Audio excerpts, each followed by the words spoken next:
வணக்கம். Big topic with Karthik Mayakumar. நடிகை நந்திதா அவர்கள் ஒரு உடல்நலம் சார்ந்த பிரச்சனையால அவதிப்பட்டு இருக்கிறதா இப்போ ஓப்பன் பண்ணியிருக்காங்க. அதை பற்றியும் அது என்ன பிரச்சனை, இதை பற்றின விழிப்புணர்வு எப்படி மக்களுக்கு வழங்குறது, இந்த விழிப்புணர்வு மனசில் எப்படி நீங்கள் ஏந்திக்கணும், இந்த எல்லா விஷயங்களை பற்றி தான் முழுக்க முழுக்க பார்க்க போகிற நிகழ்ச்சியில் போகலாம்.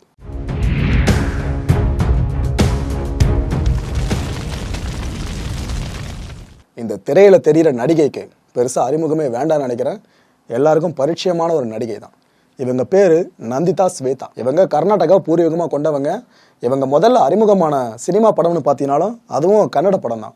2008 வெளியான நந்தா லவ்ஸ் நந்திதா அப்படின்ற கன்னட படம் மூலமாக தான் இவங்க இந்தியன் சினிமா இண்டஸ்ட்ரிக்கே அறிமுகமாகியிருந்தாங்க அப்படி தான் சொல்ல முடியும்.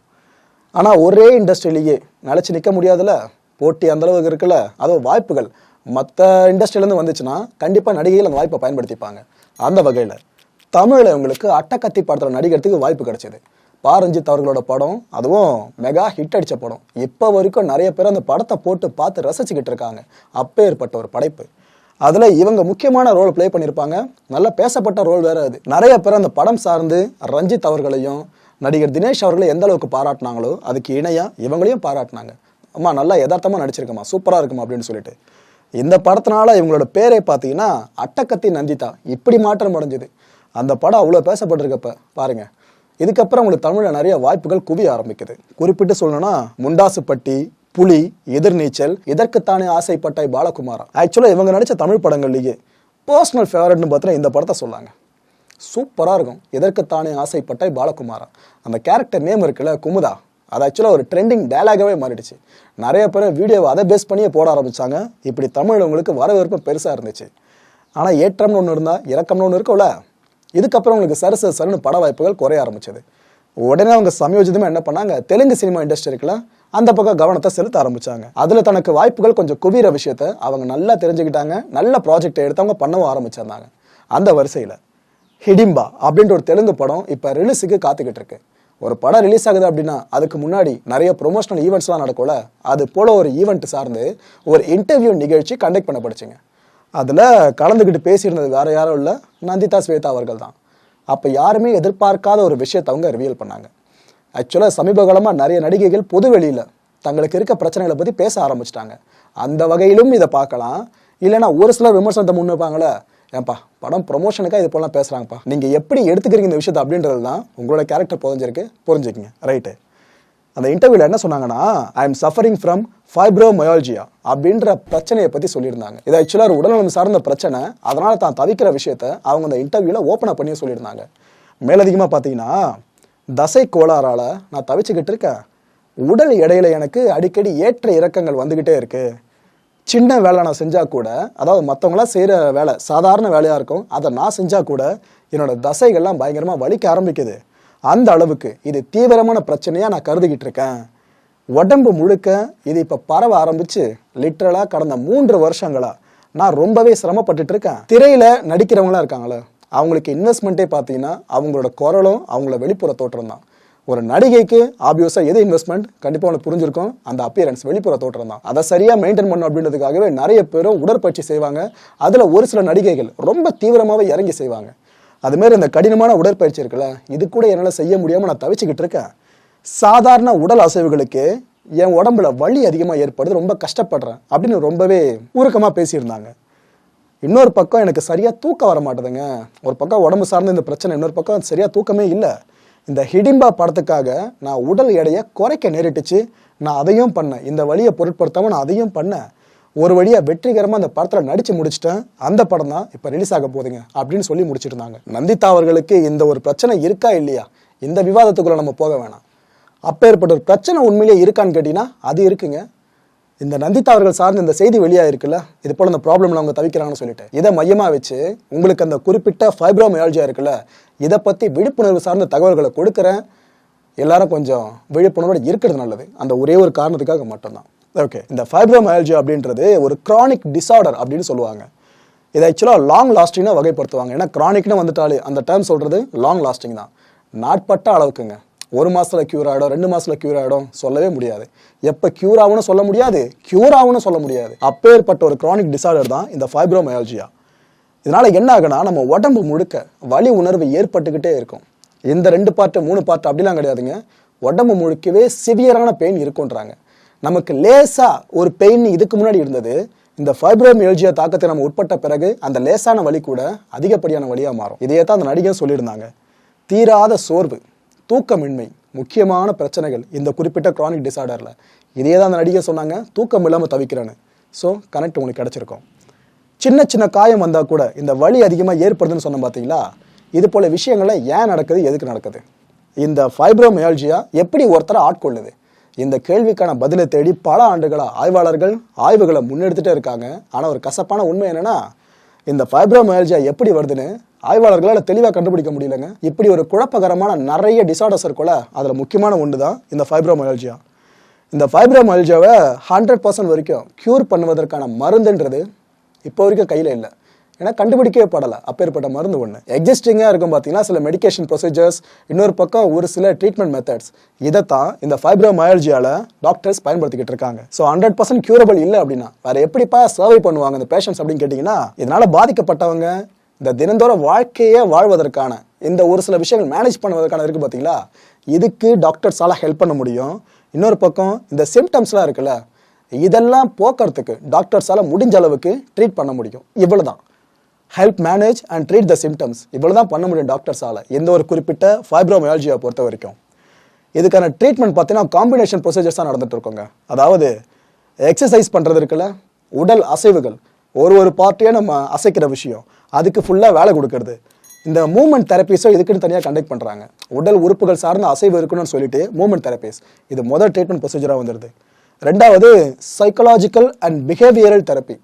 சில பேர் நினச்சிக்கிட்டு இருக்கிறது வெளிப்புற தோற்றம் சார்ந்து மட்டும்தான் இந்த ஃபைப்ரோமியால்ஜியா பிரச்சனை இருக்கும் போல இருக்கு, உள்ளுக்குள்ள எதுவும் பிரச்சனை இருக்காதுன்னு நினைப்பீங்க. ஆனால் இதில் இருக்க பெரிய தலைவலியே நம்மளை ஃபிசிக்கலாகவும் காலி பண்ணும், மென்டலாகவும் காலி பண்ணும்.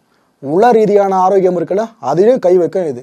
ஸோ அதனால தான் இப்பேற்பட்ட ட்ரீட்மெண்ட்டே கொடுக்குறாங்க, சைக்கலாஜிக்கல் அண்ட் பிஹேவியரல் தெரப்பின்னு சொல்லிட்டு. மூணாவதா எல்லா டிசீஸ் சார்ந்த பிரச்சனை, டிசார்டர் சார்ந்த பிரச்சனை வரும் பாருங்க, மெடிகேஷன்ஸ், அதுவும் இங்கே ப்ரொவைட் பண்ணப்படுது. இந்த 3 விஷயங்கள் மட்டும்தான் இதில் ட்ரீட்மெண்ட்ஸ் காம்பினேஷனாக பார்க்கப்பட்டு இருக்கு. அடுத்த முக்கியமான ஒரு கேள்வி மனசில் இருக்கும், ஏன்பா யாருக்கெல்லாம் இந்த ஃபைப்ரோமியால்ஜியா பிரச்சனை வரும் அப்படின்னு சொல்லிட்டு. இதுக்கு தனிப்பட்ட ஆய்வு முடிவாக இருக்குங்க, அதை பற்றி நான் ரிவியல் பண்ணுறேன். இது ஆக்சுவலாக பெரும்பாலும் பொருந்தும். இட் மீன்ஸ் இவங்களுக்கு மட்டும்தான் இவங்களுக்கு வராது அப்படின்னு செக்ரிகேட் பண்ணவே முடியாது. அந்த கண்ணோட்டத்திலே ட்ராவல் பண்ணுங்க. யாருக்கு வேணாலும் இந்த ஃபைப்ரோமியால்ஜியா டிசார்டர் வரலாம். குறிப்பாக பார்த்தீங்கன்னா ஆண்களை விட பெண்கள் தான் அதிகப்படியான இலக்காக இருக்காங்க இந்த ப்ராப்ளத்துக்கு. குழந்தைங்க கூட விதிவிலக்கு கிடையாதுங்க. குழந்தைங்களுக்கு சில ப்ராப்ளம்ஸ் டிசார்டர்ஸ் வந்து வராதுன்னா சொல்லுவாங்களே, இங்கே ஃபைப்ரோமியால்ஜியா விதிவிலக்கு, குழந்தைங்க கூட தாக்கி இருக்கு. இந்த மிடில் ஏஜ் பீப்புளெலாம் இருக்காங்களே, அவங்க பெரும்பாலும் குறி வைக்கப்படுறாங்க இந்த ஒரு பிரச்சனைக்காக. இன்னொரு பக்கம் இவங்களை விட அதிகமாக குறி வைக்கப்படுறது பார்த்தீங்கன்னா வயசு ஆக ஆக நமக்கு நிறைய பிரச்சனைகள் உடம்பை தொற்றிக்க ஆரம்பிச்சிடும்ல, அதில் ஒன்றா இந்த ஃபைப்ரோமியால்ஜியா வரலான்றாங்க. அதிகப்படி அவங்களுக்கு சான்ஸ் இருக்குன்றாங்க. சிலருக்கு பரம்பரை தாக்கமாக கூட இருக்கலாம்னு சொல்கிறாங்க. இட் மீன்ஸ் இப்போ ஃபைப்ரோமியால்ஜியாவால் நீங்கள் பாதிக்கப்பட்டிருக்கீங்கன்னா உங்களோட தாத்தாக்கோ இல்லைனா அவருக்கு முன்னாடி வாழ்ந்தவங்களோ இல்லை உங்களோட பேரண்ட்ஸ்க்கோ இவங்களுக்கு கூட அந்த ப்ராப்ளம் இருந்திருக்கலாம். ஸோ இதன் வழியாக கூட உங்களுக்கு அந்த ப்ராப்ளம் வந்திருக்கலான்னு ஆய்வாளர்கள் சொல்கிறாங்க.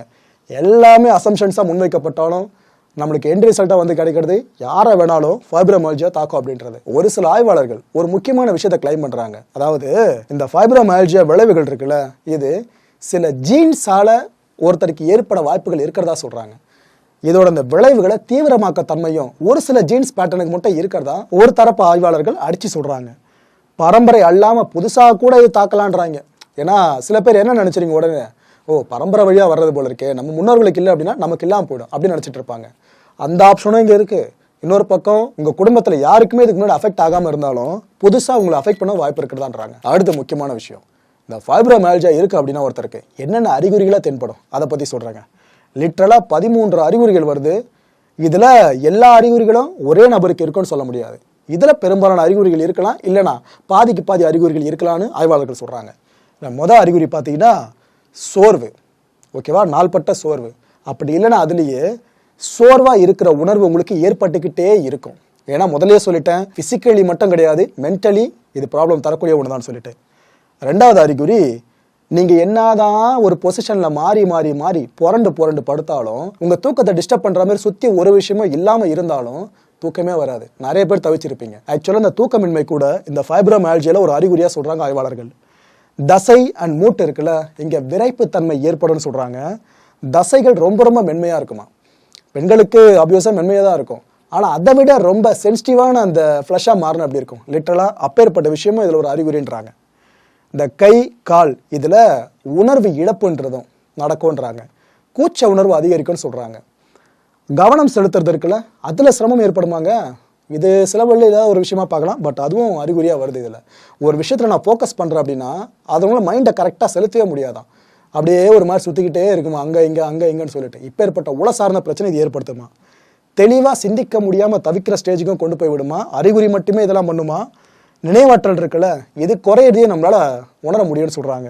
இது ஆக்சுவலாக ஃபைப்ரோஃபாக் அப்படின்னு சொல்லுவாங்க அவங்க டேர்ம் பண்ணுறபடி. பார்த்தீங்கன்னா இந்த ஒளி இருக்குல்ல, லைட்டு, அப்புறம் இந்த சவுண்டு, சத்தம், வாசனை அண்ட் டெம்பரேச்சர், இது எல்லாத்தையும் நாம் அதிகமாக உணர ஆரம்பிச்சிருவோம். அந்த உணர்திறன் சென்சிட்டிவிட்டி ரொம்ப அதிகமாகிடுமா. இட் மீன்ஸ் நீங்கள் இந்த தாக்கத்துக்கு உள்ளாகிறதுக்கு முன்னாடி வரைக்கும் ஒரு குறிப்பிட்ட டெசிபிள் வரைக்கும் சவுண்டை நல்லா கேட்டு என்ஜாய் பண்ணுவீங்க, நல்லா ஹை டெசிபிள்லேயே சொல்கிறேன். இதுவே இந்த பிரச்சனைக்கு நீங்கள் உள்ளாகிட்டீங்க அப்படின்னா லேசான சத்தம் கூட உங்களுக்கு எரிச்சலை ஏற்படுத்துகிற மாதிரி அமைஞ்சிரும். மற்றவங்களுக்கு கூட அந்த சவுண்டு பெருசாக கேட்க கூட செய்யாது, பட் உங்களுக்கு அந்த லேசான சவுண்டு கேட்கறது மட்டும் இல்லாமல் உங்களுக்கு அந்த சவுண்டு ரொம்ப ஹெவியாக கேட்குற மாதிரி ஃபீல் பண்ண ஆரம்பிச்சிருவீங்க. ஸோ இதனால் நீங்கள் ரியாக்ட் பண்ணுறதும் சிரிச்சு ரியாக்ட் பண்ணுற மாதிரி இருக்காது, உங்களோட பிஹேவியரே மாறிடும் அந்த இடத்துல. ஸோ இது போல் ரொம்ப சென்சிட்டிவான விஷயமா இது மாறுன்றாங்க. செரிமான பிரச்சனையும் இதில் இருக்குது அறிகுறியாக, மலச்சிக்கலும் இருக்குது, நிம்மதியின்மைன்ற பெரிய பிரச்சனையும் இங்கே வருது. ஆன்சைட்டிலாம் நினச்சி பார்த்துருப்போமா, ஆனால் என்னென்ன வருது பாருங்க. இதில் 13வது முக்கியமான ஒரு அறிகுறிங்க. ஆக்சுவலாக இதுதான் பிரைமரி சிம்டம்னே சொல்லலாம் இந்த ஃபைப்ரோமைல்ஜியாவை பொறுத்த வரைக்கும். உடம்பு முழுக்கவோ அப்படி இல்லைனா உடம்புல சில பகுதிகளிலேயே மட்டும் வலி ஏற்படும். அது அப்படியே ஒரு இடமா டிரான்ஸ்ஃபர் ஆகவும் செய்யுமா. குறிப்பாக நம்மளோட arms, leg, head, chest, abdomen and back, பட்டக்ஸ்னு இத்தனை பகுதிகளில் இந்த வலி உணர்வு இருக்குல்ல, இது இருக்கும்னு சொல்கிறாங்க. இங்கெல்லாம் வலியும் இருக்கும், அது கூடவே சில பாடி பார்ட்ஸில் எரிச்சல் அண்ட் அது கூடிய துடிப்பும் இருக்குன்னு சொல்கிறாங்க. நீங்களே நோட் பண்ணியிருப்பீங்க, ஒரு உடல் உறுப்பு மட்டும் தனியாக துடிச்சிக்கிட்டு இருக்கும், எதுக்கு நம்மளுக்கே தெரியாது, ஆனால் அது பாட்டுன்னு துடிச்சிக்கிட்டு இருக்கும்.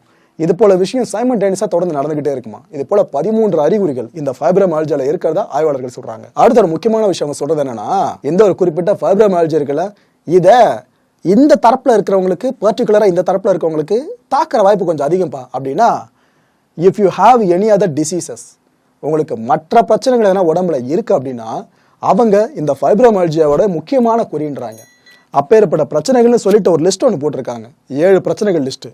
அது என்னென்ன பிரச்சனைகள் இப்போ பார்த்துட்டு வந்துருங்க. ரியூமட்டாய்டு ஆர்த்ரைட்டிஸ், லூப்பஸ் அப்படின்னு சொல்லக்கூடிய systemic lupus erythematosus, ankylosing spondylitis, osteoarthritis, depression or anxiety, chronic back pain and irritable bowel syndrome. இந்த ஃபைப்ரோமைல்ஜியா பற்றி சமீபத்தில் ஒரு முக்கியமான ஆய்வாளர்கள் மேற்கொண்டிருந்தாங்க. இந்த brain imaging studies and other research, ஓகேவா, இதெல்லாம் கம்பைண்டாக வச்சு நடந்தது தான் அந்த ஒரு குறிப்பிட்ட ஆய்வு. அந்த ஆய்வு முடிவில் என்ன கண்டுபிடிக்கப்பட்டுச்சுன்னா, altered signaling in neutral pathways that transmit and receive pain in people with fibromyalgia. இந்த ஃபைப்ரோமைல்ஜியா தாக்கத்துக்கு உட்பட்டவங்களுக்கு இது போல ஒரு ப்ரொசீஜர் நடந்துகிட்டு இருக்கிறதா சொல்றாங்க. அதாவது வலி ஏற்படுறதுக்குள்ள அந்த வலி உணர்வுன்றது நம்ம மூளையிடுற கட்டளையை வச்சு தான் நமக்கு தெரியும். அப்பேற்பட்ட சிக்னலிங் இருக்கு பாருங்க, அதுவே ஸ்டாப் ஆகிற விஷயத்தை அவங்க கண்டுபிடிச்சிருக்காங்க. இதனால தான் நமக்கு சோர்வு, தூக்கமின்மை இதெல்லாம் அதிகமாக ஏற்படுறதாகவும் அந்த ஆய்வாளர்கள் சொல்லியிருக்காங்க. ஒரு விஷயம் கவனிச்சு பார்த்தீங்களா, சமீப காலமாக நிறைய சினிமா நடிகைகளுக்கு நிறைய பிரச்சனைகள் இருக்கிறதா ஓப்பன் பண்ணிக்கிட்டு இருக்காங்க. இதில் ஸ்பெசிஃபிக்காக சொல்கிறதா இருந்தால் நடிகை சமந்தா மயோசைட்டிஸ் பிரச்சனை தனக்கு இருக்கிறதா சொல்லியிருந்தாங்க. இவங்களை தொடர்ந்து நடிகை ஸ்ருதி ஹாசன் அவர்கள் இவங்க polycystic ovary syndrome and endometriosis அப்படின்ற பிரச்சனை அவதிப்படுறதாகவும், நடிகை மம்தா மோகன்தாஸ் அவர்கள் விட்டிலிகோ ப்ராப்ளம் சார்ந்த சொல்லியிருந்தாங்க. நடிகை ரேணு தேசாய் அவர்கள் இவங்க இருதயம் சார்ந்த பிரச்சனை தனக்கு இருக்கிறதா ஓப்பன் பண்ணியிருந்தாங்க. இவங்களை தொடர்ந்து அனுஷ்கா அவர்கள் வித்தியாசமான ஒரு விஷயத்தை பற்றி அந்த இன்டர்வியூவில் சொல்லியிருந்தாங்க. இது போல் நான் மற்றவங்கள மாதிரிலாம் சிரிக்க மாட்டேங்க, நான் சிரிக்க ஆரம்பிச்சிட்டா அது முன்னாடி ட்ரிகர் ஆகிடுச்சுன்னா 15 நிமிஷங்கள்ல இருந்து 20 நிமிஷங்கள் வரைக்கும் சிரிப்பை கண்ட்ரோல் பண்ணவே முடியாது, அப்படி சிரிப்பேன். இப்பேற்பட்ட ஒரு அரிய நோய் என்னை தாக்கியிருக்கு அப்படின்னு அவங்க இன்டர்வியூவில் ஓப்பன் பண்ணியிருந்தாங்க. இப்போ இந்த பட்டியலில் 6வது நடிகையாக சேர்ந்திருக்கவங்க தான் நந்திதா ஸ்வேதா அவர்கள். மக்களே, இந்த கான்டென்ட்டை பொறுத்த வரைக்கும் நீங்களாம் சிந்திக்க வேண்டியது ஒரே ஒரு விஷயம் மட்டும்தான். ஏன்பா ஏதோ ஒரு நடிகைக்கு ஒரு பிரச்சனை அப்படின்னா எதுக்குப்பா எங்களை பயமுறுத்துறேன்னு சொல்லிட்டு, இந்த கண்டென்ட்டோட நோக்கமே இப்படி ஒரு பிரச்சனை இருக்குது, ஓகேவா, அதை நீங்கள் தெரிஞ்சுக்குங்க. நாளை பின்ன உங்களுக்கு எதனா இது போல் டவுட் ஏற்படுதுன்னா தயவு செஞ்சு மருத்துவரை போய் பாருங்கள். அங்கே நீங்கள் கூகுள் ஓப்பன் பண்ணி உட்காந்துக்கிட்டு இந்த பிரச்சனைக்கு இந்த மருந்து தானா, ஓகே ரைட்டு, ஓ இதை பண்ணால் போதுமா கூகுள் டாக்டர் அப்படின்னு கூகுளை டாக்டராக மாற்றாதீங்க. அதுதான் படிச்சுட்டு அமர்ந்துட்டு இருக்காங்களே அவங்கள போய் கன்சல்ட் பண்ணுங்க. ஸோ இந்த கான்டென்ட் சம்பந்தமாக நீங்க பயப்படாதீங்க, ஜஸ்ட் விழிப்புணர்வை மட்டும் மனசுல வச்சுக்கோங்க. அடுத்த நிகழ்ச்சியை சந்திக்கலாம். நன்றி, வணக்கம்.